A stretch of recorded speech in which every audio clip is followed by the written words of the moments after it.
So here we have the Insta360 GO 3S, and I've been testing this in all different types of low light conditions over the past 2 weeks to help you decide if this is worth getting if you plan on shooting a lot of low light videos in the future, or if you just like to mix things up with some daylight shots and some low light shots when you're out traveling. So without further ado, let's take a look at some raw low light clips shot with the Insta360 GO 3S.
Now, looking at the clips here, we can see that some of the clips have a lot of grain, but it also depends on where you watch this. And if you watch this on your smartphone, for example, you might be looking at a whole different image than I am when I'm looking at my 37-inch curved monitor. And if you watch this on your TV, it might look better or worse depending on your TV and if your TV has been properly calibrated or not. But the GO 3S has a very small sensor, the same sensor as we see in the GO 3, but optimized. I believe there's a 1/2.3 inch sensor sitting in the GO 3 and the GO 3S, but please correct me if I'm wrong. And this is the reason why this is not as good as other cameras when it comes to low light. But even though it has a smaller sensor, the image actually looks pretty decent. However, if you record low light videos using the flat color profile, the end result will be completely different, and you'll be able to tweak the image a lot more. So meaning if you record in flat color profile, your footage will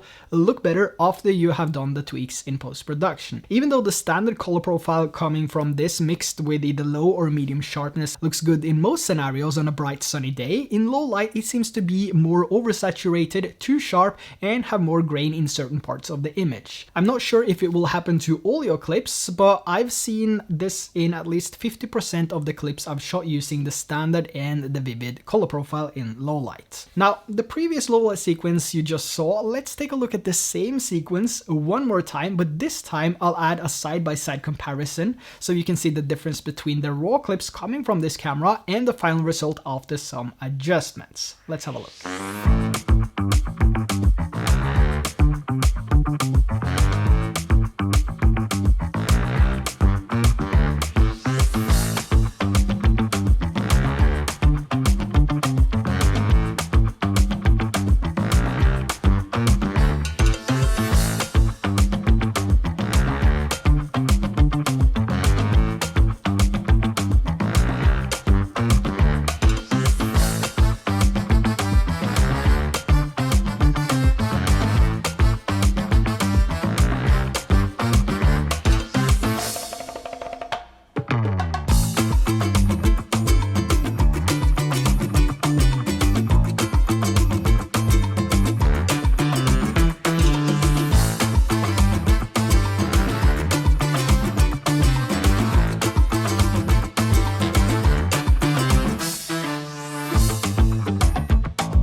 Now, if you ask me, I think the Go 3S does a pretty decent job considering the small sensor and compared to something like the Ace Pro, for example, which has a 1/1.3 inch sensor. So I'm pretty impressed with the low light capabilities you get from a camera of this size. And with the Go 3S, you also get that versatility with a smaller form factor, 39 grams, and you're also gonna have a much better POV experience using this camera. And it's also magnetic, and you have that action pod, so you can easily line up your shots in a more convenient way rather than having to connect to the app every single time you want to check how the framing is. Now, as for settings in the Go 3S, auto will actually do a pretty decent job.